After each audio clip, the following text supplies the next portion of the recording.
നമ്മുടെ ജീവിതത്തിൽ പലപ്പോഴും നാം നേരിടുന്ന ഏറ്റവും വലിയ ശത്രു പുറത്തുള്ളവരല്ല, മറിച്ച് നമ്മുടെ ഉള്ളിലെ ചിന്തകളാണ്. നാളെ എന്ത് സംഭവിക്കും എന്ന ഭയം നിങ്ങളെ തളർത്തുന്നുണ്ടോ? എങ്കിൽ ദ്വാപരയുഗത്തിൽ അർജുനന് കൃഷ്ണൻ നൽകിയ ഈ ചെറിയ പാഠം നിങ്ങൾക്കുള്ളതാണ്. ഒരിക്കൽ അർജുനൻ വളരെ അസ്വസ്ഥനായി കൃഷ്ണന്റെ അടുത്തെത്തി ചോദിച്ചു, പ്രഭു, വരാനിരിക്കുന്ന യുദ്ധത്തെക്കുറിച്ചും എൻ്റെ ബന്ധുക്കളുടെ മരണത്തെക്കുറിച്ചും ഓർക്കുമ്പോൾ എനിക്ക് ശ്വാസം മുട്ടുന്നു. ഭാവി ഇത്ര ഭയപ്പെടുത്തുന്നതാണോ? കൃഷ്ണനൊന്ന് പുഞ്ചിരിച്ചു. അദ്ദേഹം അർജുനനെ അടുത്തുള്ള ഒരു പൂന്തോട്ടത്തിലേക്ക് കൂട്ടിക്കൊണ്ടുപോയി.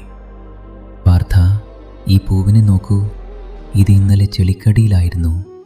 നാളെ ഇത് വാടിപ്പോയേക്കാം. പക്ഷേ ഇന്ന് ഈ നിമിഷം ഇത് സൂര്യപ്രകാശത്തിൽ വിടർന്നു നിൽക്കുന്നു.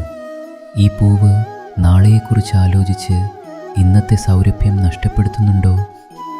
നമ്മുടെ മനസ്സ് ഒരു വലിയ സമുദ്രം പോലെയാണ്. അതിൽ ആകുലതകളുടെ തിരമാലകൾ വന്നുകൊണ്ടേയിരിക്കും.